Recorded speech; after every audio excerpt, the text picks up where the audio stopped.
excited about it. All right, we are recording. Let us know when we are live. You were live. All right, welcome to the November 16th Minerva Park Council meeting. Roll call. Councilperson Wolf. Here. Council President Ruger, I am here. Councilperson Martin. Hey, I'm here. Councilperson McNamara. Present. Councilperson Koss. Present.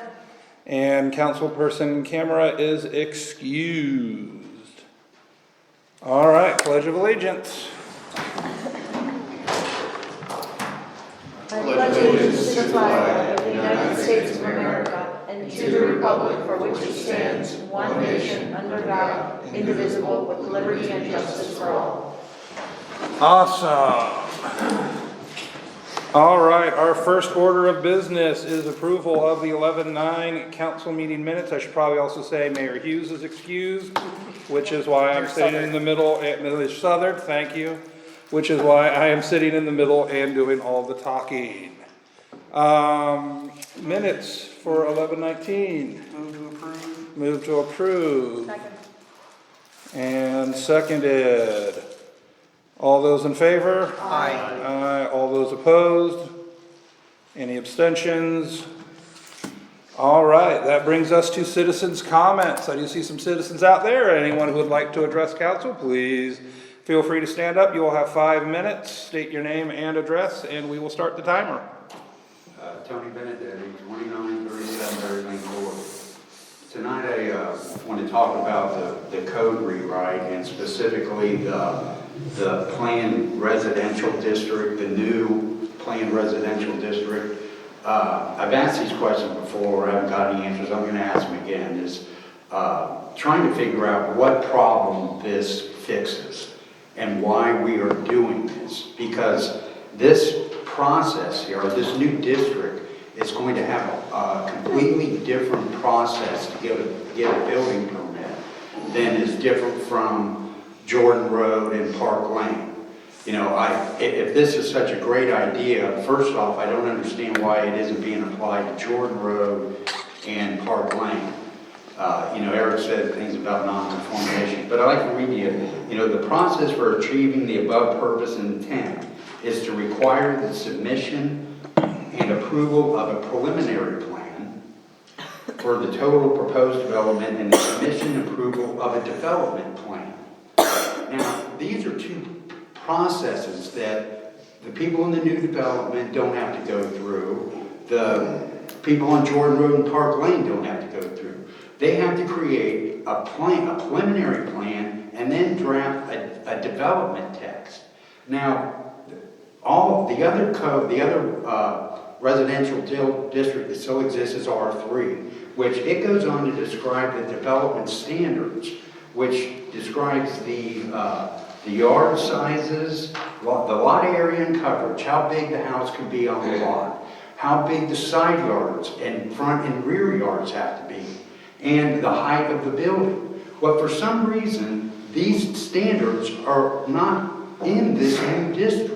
And the process is going to be that there are no standards in this new district, and you basically come before or present your plan to planning and zoning, which is another thing. Now all these building permit plans have to go to planning and zoning now, according to this code that you've written, which it should have been doing administratively. But you have no development standards for this new district. But yet the people have to come up with a plan and basically say, well, this is what we prescribe to do. Is this okay or not? It makes absolutely no sense to not have the size of the lot or the size of the structure that can cover the lot and the side yards. This came up with the house that was just built on Wildwood, where people were concerned about how it fit into the neighborhood because it was getting close to the neighbor's house. With this new district, you basically can say, well, I want to build my house right on the property line, and then you have to go to planning and zoning and have them approve that. It's like, this makes absolutely no sense. So again, the question is, what problem is this solving? because all it's doing is creating a whole lot more work that some of the people in the village don't have to do. It makes no sense. And I don't think any of you guys have spent the time to look at this, and you're getting ready to approve it. So, please take a look at this and answer these questions. What problems is it fixing? Why isn't Jordan Road and Park Lane houses, why aren't they included in this? Again, it makes no sense. Thanks. How much time do I got? A minute? Yeah. You got another minute 10 about? Well, I didn't say I was going to bring this up. What really irritates me, and I talked to David and JP about this, is that the dedication plaque, for some reason, it lists all the council people that have been on council for the past probably 8 years, but it excludes myself, Joe Curl, and Nikki Strezda. These were all members of council that were actually involved in the new building and the planning of that. But for some reason, those 3 names were excluded from the plaque. I realize that it's none of you guys weren't the ones that did this, but I'd like to hear the answer to that question. Is why, because the people whose names appeared on there were, John Michaels, Mike Braun, Scott Hansen, Jen Ponkin. They had nothing to do with the new building being built. Their thing was, they were responsible for us trying to buy the building on 161. So they had nothing to do with this, but their names are on the dedication plaque. Well timed out. Thank you very much for your comments. I hope I do get answers. I did notice someone else just wandered in for the meeting. Did you have comments you wanted to make? All right, get more comments. Welcome on up. You will have 5 minutes. Just state your name and address, and I will start the timer for you. And don't feel too worried or afraid. Go ahead. My name is Denise Morrison, 2698 Wildwood Road. The reason I'm here is gosh, I had this all in my head.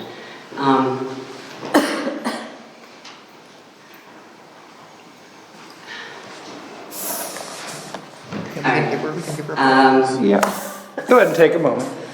We'll pause that for you as you gather your thoughts. First time speaking can sometimes be a little shaky. That's all right. Happened to all of us too. Okay. I don't know if many of you have, or there was a link that popped up on my phone the other day regarding the Baltimore prosecutor who was guilty of perjury. Now, why would I bring that up? It was pretty interesting how the fact that truth and truth under oath needs to be taken seriously. And when statements are being made that have no backing and that are false, they are still being used as facts pertaining to the situation, but not given the not being taken into consideration in how it affects the situation. So what I'm referring to are the statements and facts that were used in the hearing on January 13th of 2022, and that had absolutely no facts or material evidence to prove those facts, and statements were made that stated that the surveys that were provided were the only surveys that existed. And I later found out that there was a survey that had been obtained in August 26th, date may be off, of 2021, in preparation for the hearing that was supposed to be held in September. Now, the information that was requested was from IBI, and IBI does a lot of possibly surveys. Well, I saw that he's been doing surveys, or they've been doing surveys for the village of Minerva Park also. The survey company was obtained by Fisher, and he requested detailed information in order to prepare for the hearing. After the hearing was held, I called IBI to ask for a interpretation, and was told that the information that was provided to Mr. Fisher back in August of 2021, prior to the January 13th, 2022 hearing, included an encroachment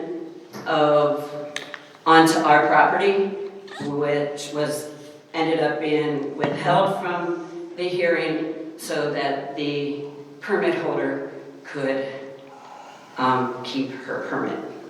Now, I guess that's my interpretation. So, I have a question. What do you do when there's a finding of encroachment?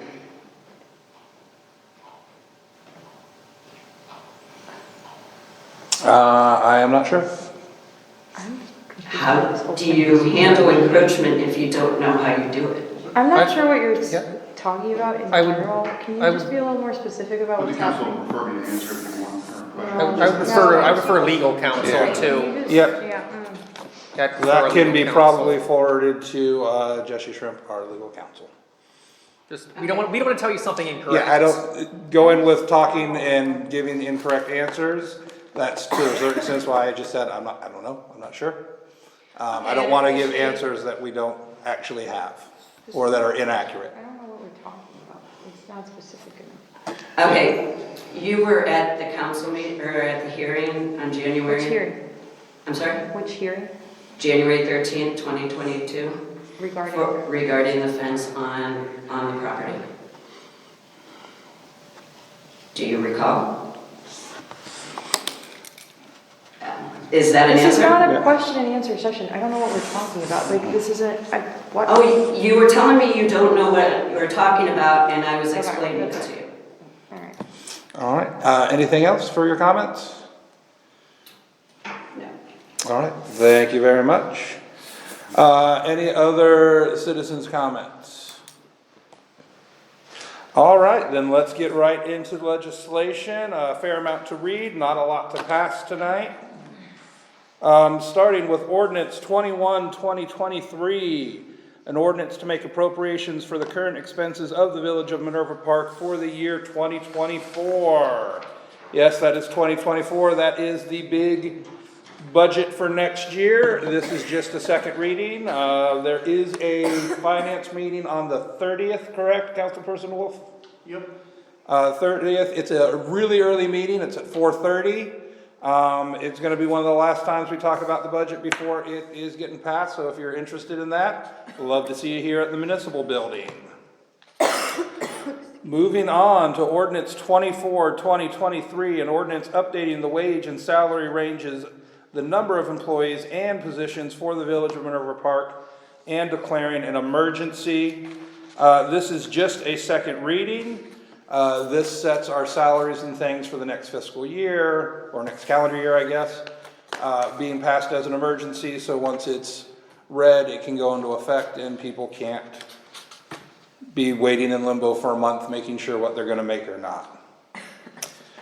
Moving on, ordinance 26-2023, an ordinance establishing healthcare benefits for employees and the mayor and declaring an emergency. This is also a second reading. Again, this is an emergency, so once we pass it, it can actually go into effect on January 1. As of now, and Mayor Southard is not here right now to fill me in. I do not believe they have a finalized plan yet. They are still shopping around. If you go and look at the packet, you'll still see some X's in some of those number parts. Trying to get the best deal we can, lowest cost for us, and best benefits for our employees. And by the way, I am doing this pretty quick. If anyone here has something they want to say about any of these, just chirp in and I can slow down. All right, moving on. Ordinance 27, 2023. An ordinance authorizing the mayor and fiscal officer to enter into a contract for major medical insurance for the village employees and declaring an emergency. Once we choose the plan, we then have to accept and make an ordinance to accept it. All right, this is one of our only first readings tonight, and this is a fun, exciting one. Ordinance 30, 2023, and hold on because it's got quite a title. An ordinance amending Chapter 880 of the Minerva Park Codified Ordinance to update municipal income tax provisions as required by the House Bill 33 and declaring an emergency. Text of this ordinance is currently being written. It will include language that follows guidelines from RETA HB model language as attached. This is not the one. That is the fun one. Sorry. This is still a first reading of that. We have to make our taxes, of course, in compliance with House Bill 33. That has not been finished yet. We are still working with RETA to figure it out. It has been read the first time. Here's the one that I thought it was. Ordinance number 31, 2023, an ordinance amending Part 12 and 14 of the codified ordinances of the Village of Minerva Park and amending the zoning map for the village. This is a first reading. As anyone who's been following along knows, for the past few weeks, we have been doing many meetings, long work sessions, going over the code and making changes. That code is now set. And let me be clear on what I mean with that. That code is not planned to be altered between now and final passage. It is the code. It can always be amended after it's passed. If we were to crack it open and start again, it would restart a clock of having hearings and giving time, and it would not get passed when we want it to get passed. If you're curious as to what the changes are, on the front homepage of the Minerva Park website, right underneath latest news, is a link to it. We also have, for those of you who like paper, out in the entryway of the municipal building, there are two binders. One has chapter 12 and one has chapter 14. Are those my two chapters? Did I do that right? Awesome. Has chapters 12 and 14 out there, and a new map of the zoning. So if you want to stop by, you haven't seen the new building, and you want to stop by and sit and read something, I believe they are how many pages, Barb? 269. 269. You could spend a whole day doing it. All right. Which brings us, I believe, to our only bill up for passage, or ordinance up for passage, and it's a resolution. Resolution 2023-36, a resolution affirming the appointment of Sean Corley as a full-time school resource officer for the Village of Minerva Park and declaring an emergency. Again, whenever we appoint employees like this, we always declare it as an emergency because otherwise we have to wait 30 days to tell them that it's official. I will let anyone who wants to ask the representative from our police force any questions they would. Lieutenant Phillips, I know this is a formality because I know this officer. Is there any reason for the record why Officer Corley should not be fully employed as a resource officer for the Village of Minerva Park? I do not think there would be. All right, having heard that, I will move passage of ordinance 2023-36 as an emergency. Second. Seconded by McNamara. All right, it's my first time, guys, so bear with me. All right, Councilperson Wolf. Aye. Councilperson Martin. Aye. Councilperson Camera is excused. Councilperson McNamara. Aye. Council President Bruger. Aye. Councilperson Koss. Aye. All right, so that is passed as an emergency. Moving on then, we are on old business. Any old business that anyone would like to bring up? All right, on to new business. As of now, the meeting with Representative Abdullahi about finding some lake restoration funding avenues is on December 4th. Wonderful. So I will bring back, hopefully I'll have, sacks full of cash, or maybe the next best thing. Promises from the Ohio General Assembly to give us some money. Almost as good as a sack full of cash. All right, anyone else? Okay, motion to adjourn. Second. Seconded, and all in favor? Aye.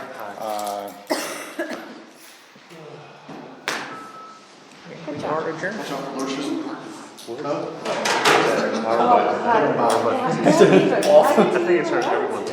No, those were off. Yes, I apologize, Brian, I did not remember who she was.